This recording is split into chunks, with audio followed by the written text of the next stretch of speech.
Nga hapon, mga kalodi. Nanagid ta dire sa farm. Demo farm sa lubi. Wala ni ang itsura. Hapit na mag 5 years. Kondisyon kayo. Kani nga variety, takunan or Laguna Tol katong tag-as. Ang regular ani nga bunga kung imo dili nimo atimanon kayo, 7 years bunga siya. Pero kung atimanon nimo sama ni 5 years sapit na munga. Wala ini katilaw og synthetic nga fertilizer. Apply na mo ni organic sama sa manure sa hayop.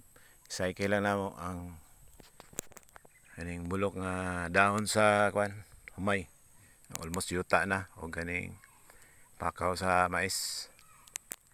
Kanya dili na to kinahanglan nga kanang limpyohon gid siya. Kaya lang musaka sa punuan, man ato ang tanggalon. Para magpabilin ang kabugnaw sa iyahang ilalim sa punuan. Kung imo na siyang limpisaon, madaot na pud ang gamot. Kaning mga dahon nga buhi pa, di na to nahilabdan. Atong hulaton malaya siya. Saka na to tanggalon. Kung design ani pagtanom, gidama na ko ni siya. Bisan asan mga kanto tan-awon, straight din siya. Di na to ma-appreciate kayo kay na may nihangyo nga motanom og saging.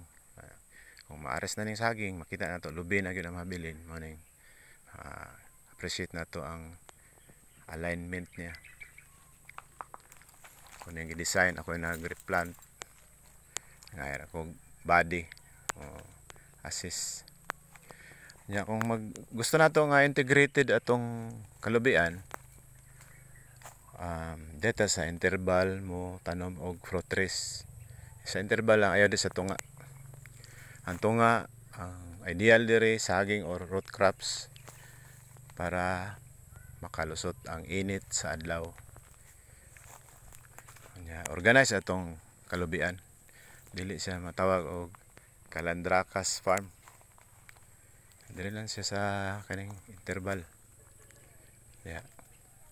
Para napod siya lain nga tanom, lansones baron, avocado, nangka sa dia basta mo income gyapon siya. So integrated atong kalubian. Dili lang kay lubi, nakapokus sa lubi.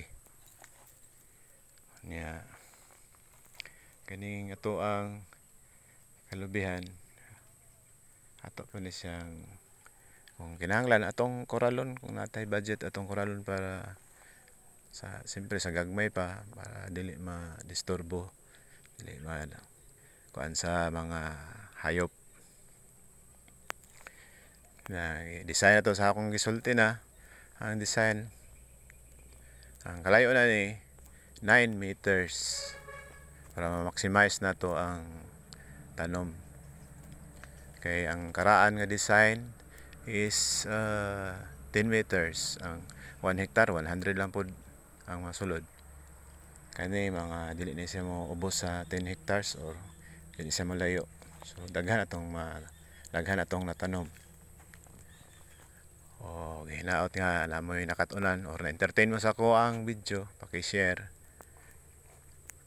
para apoy idea ang uban kung may plano magtanom og lubi atong mahilig sa farm.